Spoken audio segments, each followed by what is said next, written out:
Libertad de prensa no es solo poder hablar de lo que uno quiere hablar, es poder hacerlo sin represalias ni hostigamientos.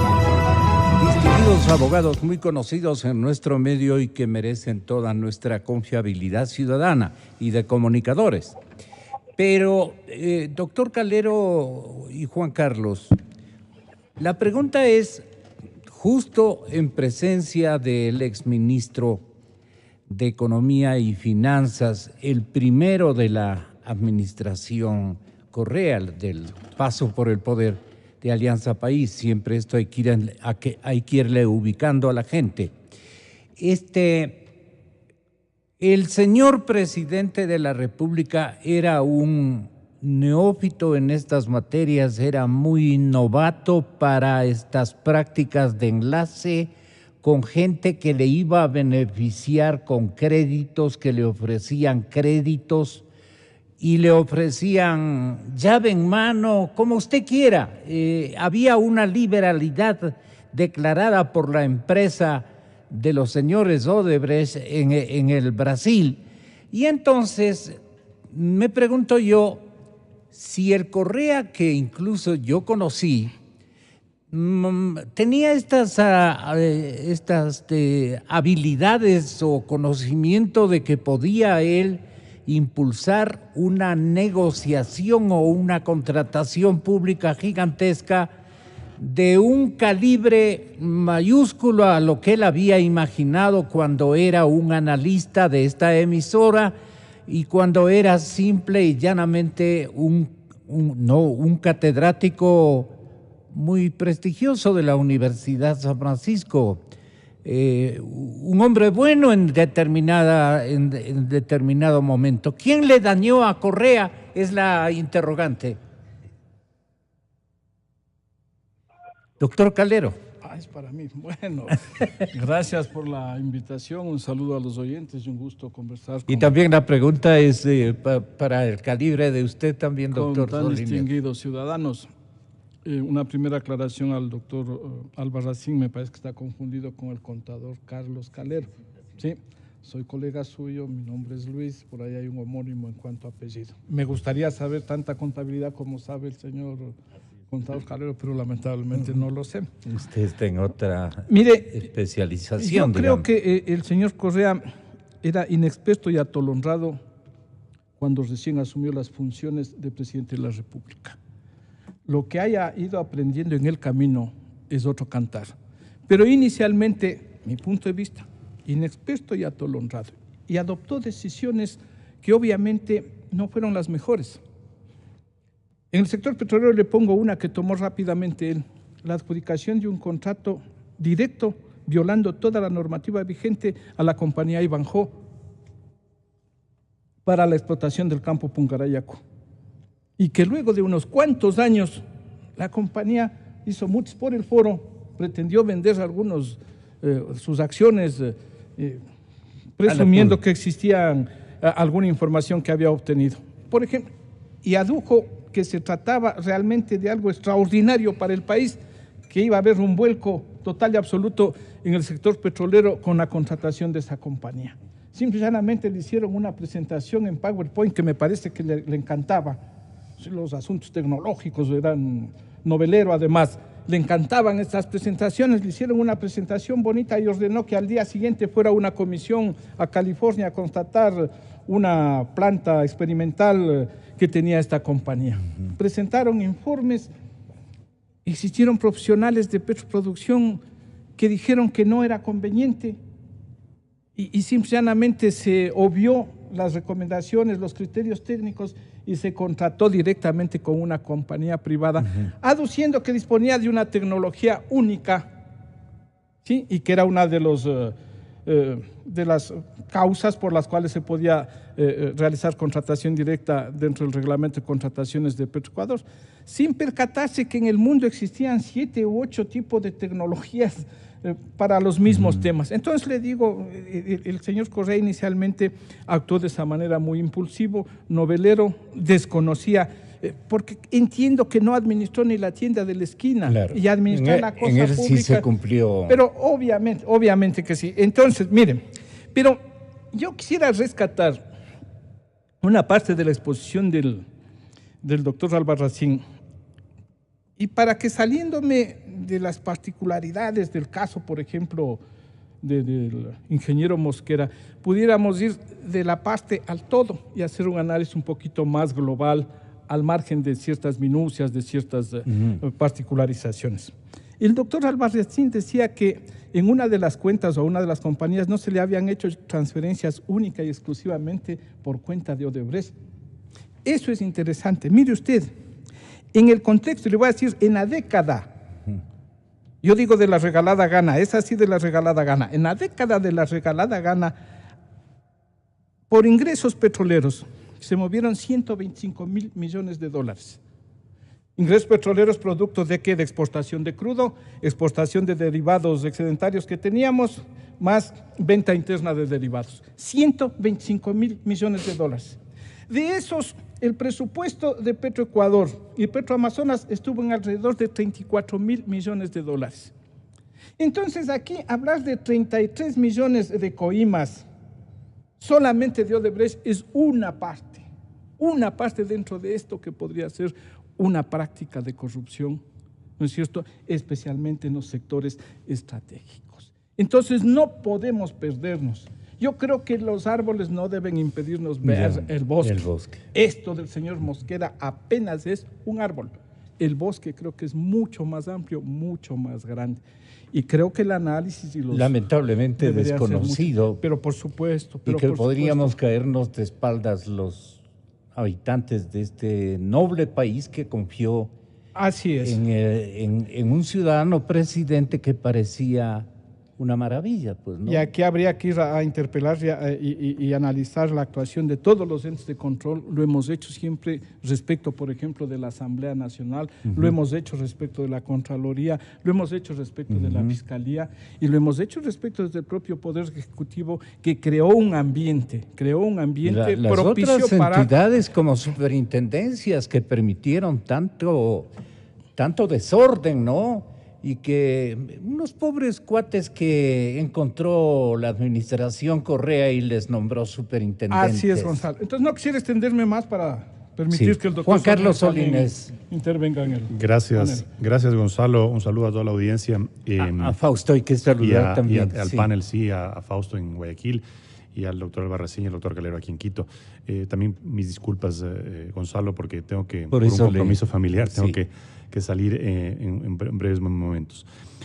Yo quisiera continuar con la reflexión que hacía el doctor Calero en este momento y tomando las palabras del doctor Albarracín cuando nos dio un relato del caso de su cliente, que es uno de los tantos casos de corrupción que se están ventilando, uno de los tantos. Hay varias cosas que resultan ya evidentes por este relato de casos puntuales de corrupción. La primera, que en esta trama de corrupción hay muchísimo más. Hay muchísimo más. Es decir, el caso de Brecht, el caso Caminosca, el caso Alexei Mosquera, son casos que además, más allá de que estén en este momento en la palestra pública, son casos que no fueron el resultado del trabajo de las instituciones ecuatorianas llamadas a velar por los intereses. Por la pulcritud. El cumplimiento Exacto. de los convenios comerciales. No fueron las entidades de control llamadas a detectar este tipo de irregularidades. No fue la Fiscalía ni el aparato de justicia quien detectó estas irregularidades, estos casos de corrupción, sino que han sido, nos enteramos de manera fortuita. En el caso de Odebrecht, por las delaciones, en el caso de Caminosca, porque un laudo arbitral del extranjero, ¿no? Incluye dentro de su análisis, reconoce un sistema de coimas institucionalizado en una empresa privada que fue vendida a unos australianos. Y es así como nos vamos enterando y se va desilvanando esta madeja de corrupción en la que estoy de acuerdo con el doctor Calero, va muchísimo más allá. Es decir, ¿qué nos haría pensar, por ejemplo, que el tío del vicepresidente, el señor Rivera, solo le cobró a Odebrecht por los contratos que Odebrecht tenía con el Estado? Si los sectores estratégicos que manejaba su sobrino iban muchísimo más allá y manejaron muchísimos miles de millones de dólares. El doctor Albarracín acaba de decirnos que es mucho más de lo que se ha denunciado en los medios de comunicación del $1.000.000 famoso, que hay otros depósitos de otras fuentes, ¿no? Que habría que determinar de qué fuentes son, porque probablemente ni siquiera sean solamente de Odebrecht. tal vez sean de otros proyectos y de otras compañías que firmaron contratos con el gobierno ecuatoriano. Entonces, evidentemente, estamos nosotros frente a una situación y frente a una trama, como se la llama, una trama de corrupción, que va muchísimo más allá y que maneja cifras... De lo imaginable, de lo imaginable, que maneja cifras impensadas, que maneja cifras de corrupción nunca antes vistas en la historia republicana de este país. Y de la región. Por simple lógica matemática, porque nunca antes en la historia republicana de este país se manejó tantos recursos. Por la bonanza petrolera y por factores coyunturales, no producto de la buena administración ni del cambio de matriz productiva, que fue una farsa, sino más bien por motivos externos del país, por motivos sobre todo del mercado petrolero. Los recursos que ingresaron al país fueron nunca antes vistos. Y claro, si bien es cierto, se ha dicho que el presidente Correa en un inicio llegó al poder sin ninguna experiencia, en base a una circunstancia política, en base a su carisma, evidentemente, en base a un repudio y un rechazo a la clase política tradicional que no había cumplido ni llenado las expectativas de los ciudadanos. Pero más allá de cómo llegó Correa al poder, la verdad es que llegó un académico inexperto que no había administrado prácticamente nada en su vida y que, claro, al verse inundado de este dinero, optó trágicamente para el Ecuador. Por este populismo salvaje, populismo disfrazado de academicismo y de ideología, pero que detrás no tenía nada más que un afán de gasto y de ganar popularidad y de asegurar elecciones, que ha sido, pues, digamos, decorado por esta corrupción campante que generó al interior de su gobierno ya no casos aislados de corrupción, ya no funcionarios corruptos, sino generó mafias internas que se repartieron espacios de poder para poder lucrar con los negocios del Estado. Y eso es lo que en el fondo, más allá de la actitud sensata y de la voluntad de diálogo que está demostrando el presidente Moreno, y que creo que los ecuatorianos debemos aplaudir porque debemos iniciar un proceso de reconciliación nacional, porque la corrupción es una lacra, pero el resquebrajamiento institucional y social que generó el correísmo es tan o más grave como la corrupción. El país está dividido en dos, con sectores confrontados, con sectores absolutamente hostiles unos con otros, y entonces el proceso de reconciliación nacional que ha emprendido el presidente Moreno debe ser un proceso muy complejo. Pero ¿cómo podemos ayudar al presidente Moreno para que no se quede su discurso en simple enunciado? Yo creo que la forma, al menos mi criterio, como un actor político que no está, digamos, activamente participando en la política, pero que he sido un activista y he sido un actor permanente en estos temas. Mi opinión es que primero deberíamos darle el beneficio de la duda. Yo escucho todo el tiempo, opiniones de desconfianza, de decir que esto es... No solo de exigencia, porque eso yo creo que siempre debemos exigir a un gobierno.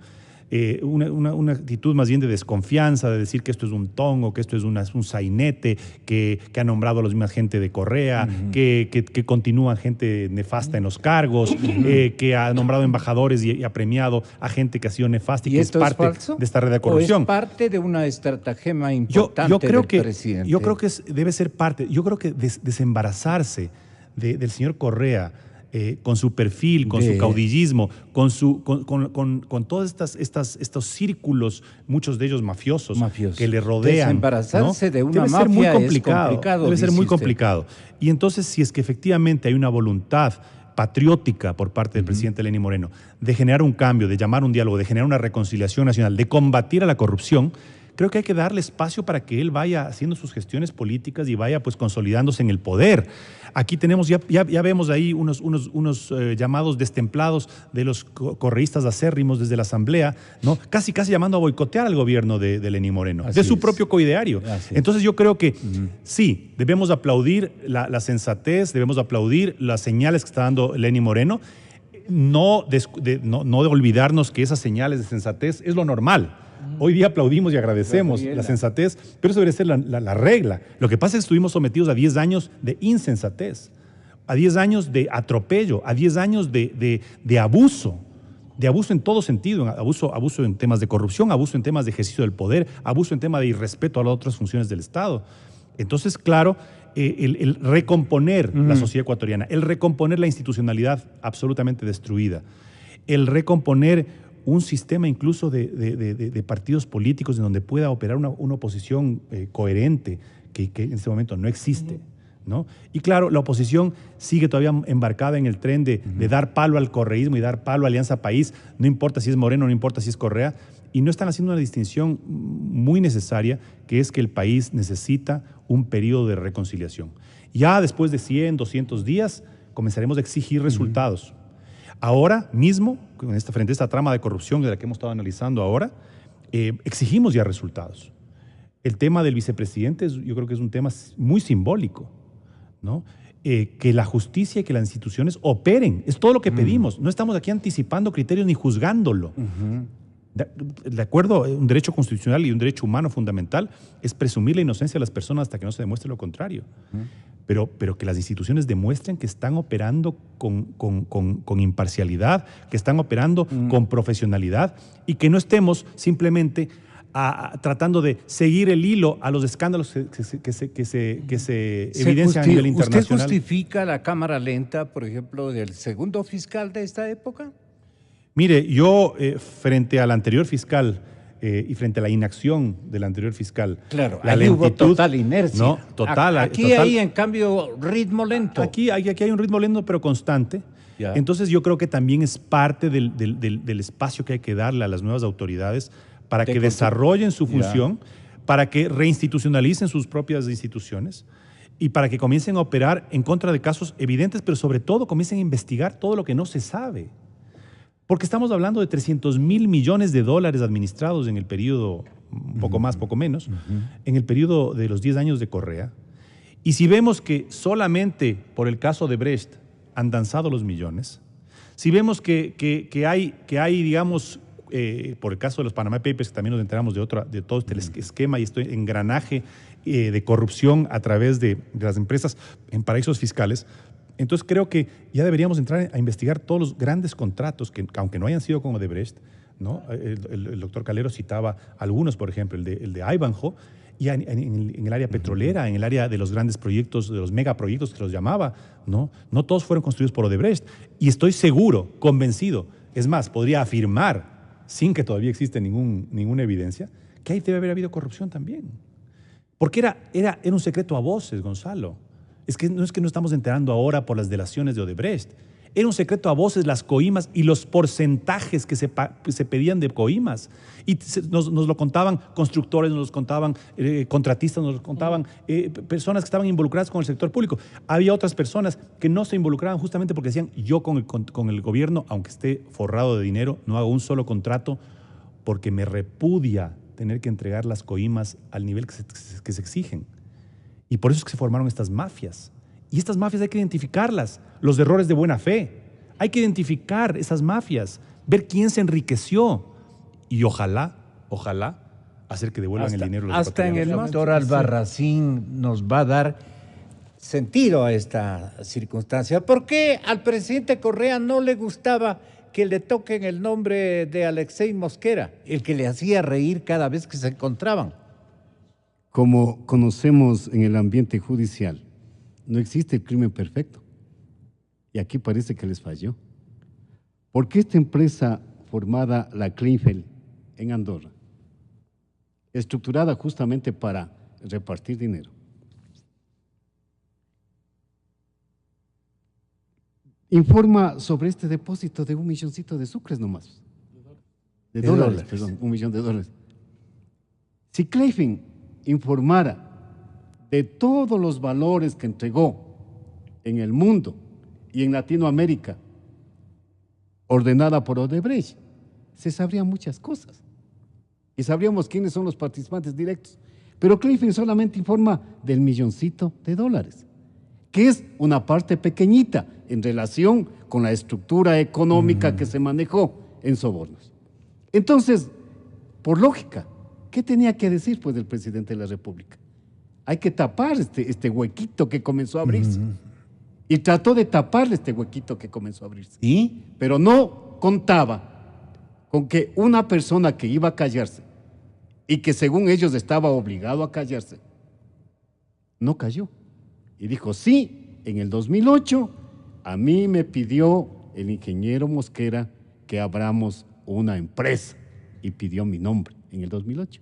De ahí es que viene la vinculación que lo hace al papá del señor Mosquera y al señor Játiva. Játiva también fue parte de la empresa Twinergy y recibía los beneficios económicos. Por eso que yo le decía, Twinergy no solamente recibió, y Mosquera no solamente recibió directamente de Kleinfeld un dinero, también recibió de otro lado, que tiene que investigarse. Entonces, ¿para qué fue al Uruguay, por ejemplo, el papá con el hijo? Al Uruguay fue el tío con el sobrino. Perdón, el tío con el sobrino. Fueron al Uruguay exactamente para ya movilizar los dineros.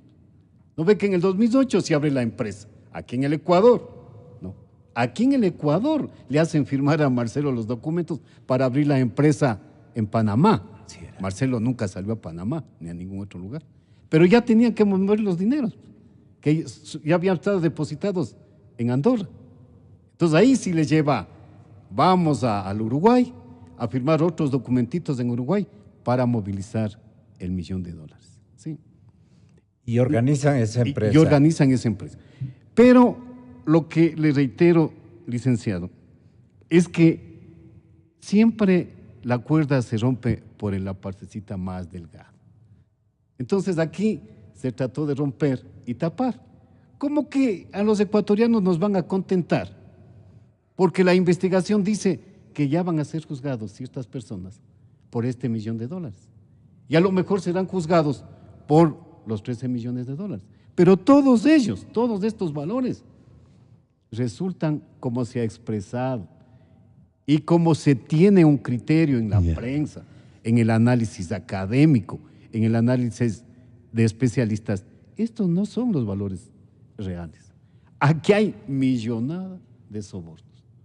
Millonada de sobornos. ¿Y quién lo sabe? ¿Quién lo sabe? Dicen que es la Contraloría. Miren ustedes que decía el coordinador de la Comisión Nacional Anticorrupción el día de ayer, decía don Jorge Rodríguez, indicaba que se debería designar peritos forenses para que realicen una auditoría a la Contraloría, ojo, para que determine si se realizó correctamente, si la Contraloría realizó correctamente su trabajo, especialmente en grandes contratos. Ahí está la plata, ahí está cualquier cantidad de referencias con nombre y apellido de la gente que se robó la plata y que no va a devolver porque no consta en una lista. El subrogante incluso ya habrá tiempo para dilucidar el papel que está cumpliendo este momento con la venia del titular en Miami, que está curándose el corazón, y con la venia de los mismos de la mafia. A ver, esto es grave. ¿Cómo me prueba? Ahí sí tengo un documento que le... Licenciado, mire, la situación, incluso analizando todo esto, yo le digo, los ecuatorianos sí tenemos inteligencia. Y eso lo podría decir, es facilito. Mire, si tuviéramos un contralor comprometido con la investigación, ¿qué haría? Muy facilito. Claro. Revisemos los contratos. No lo quieren nombrar. Porque el origen, ¿cuál es el origen? Son los sobreprecios, licenciado. Por eso ¿sí le o ponen no? al mismo cuate que estaba con Poli, pues. Cuando se investigue los contratos y se declare que son contratos fraudulentos, con una auditoría, como dijo el economista Rodríguez, forense, no investigar a la Contraloría, investigar los contratos que hicieron con Odebrecht, vamos a descubrir qué es lo que sucedió con los precios, porque no le dieron gratuitamente al ingeniero Mosquera $1 millón, sino porque algún favor les hizo en los sobreprecios. Y no es que el país ha estado excepto de esto, como vieron bastantes millones en el presupuesto nacional, indudablemente vinieron esas empresas y cogieron contratos más jugosos, inclusive contratos como algún contertulio lo dijo en su emisora, en este medio de comunicación, sin planificación. Mire, un ejemplo, la ruta E35 que va al aeropuerto. Llega al redondel del Colibrí, se formó un problema para llegar a Tambillo. Es decir, todas esas planificaciones deben haber tenido un sentido. Todos esos contratos debieron haber tenido un sentido. Todos esos contratos debieron haber tenido un sobreprecio. Entonces, ir al resultado y no a la fuente del problema, también creo que es un error que tiene que rectificarse si es que quiere realmente buscarse en dónde están los peces gordos, licenciado. La gente que tiene sentido común dice, solamente con el 50% que este gobierno lograra rescatar de las manos, y no precisamente que tienen en la casa, ni tienen en los tumbados, ni tienen en las alacenas secretas del hogar, lo tienen sin saber siquiera quién les dio poniendo, en cuentas especiales, en offshores, en paraísos fiscales, en conocimiento pleno de lo que tienen. Y es más, están diciendo, doctor Calero, y no es un invento ni especulación fuera de quicio, fuera de tono. El hecho de que el mismo dinero que se robó uno, que se robaron entre cuatro, lo grande, las cantidades más significativas, las que están por allá, por Arabia, por ahí, las que llevaron en aviones, Gonzalo. etcétera, que volaban madrugado, que les detectaban en Miami otras personas que tienen amplio conocimiento de esos vuelos, donde llevaban el cash, o cómo sería, pero esa gente, devolviendo la mitad, devolvería la felicidad al Ecuador por la magnitud de lo que se han robado, que no saben ciertamente cómo lo van a gastar, ni todas sus generaciones familiares. Gonzalo, creo que primero debería identificarse cuáles fueron los ilícitos cometidos, quiénes lo cometieron, cuántos se robaron, para poder aspirar a un esquema de esa naturaleza. Pero estas cifras de Fausto. Sí. Pero él más bien trataba de minimizarse. No todos los 300.000 pueden ser atribuibles a corrupción, porque 70.000 se gastó en sueldos. Entonces no puede decir que hubo corrupción en el pago de sueldos, etcétera.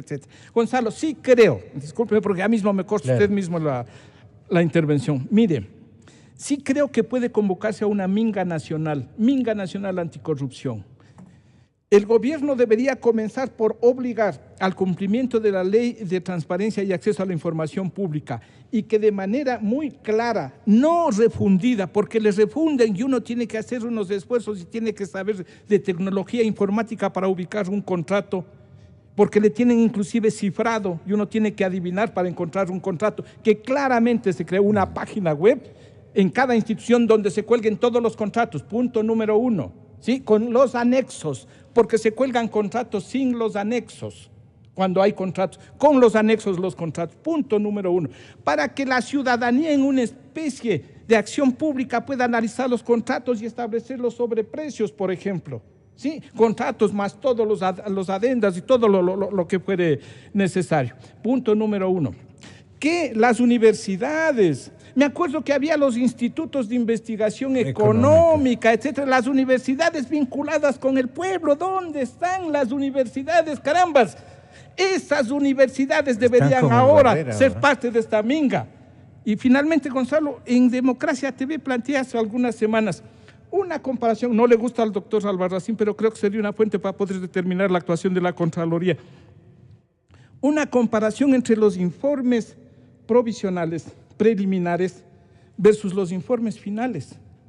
Porque sí creo que los equipos de auditoría, de auditores, y no vamos a decir que todos los auditores, todo el personal de la Contraloría es corrupta, pueden haber hecho hallazgos significativos.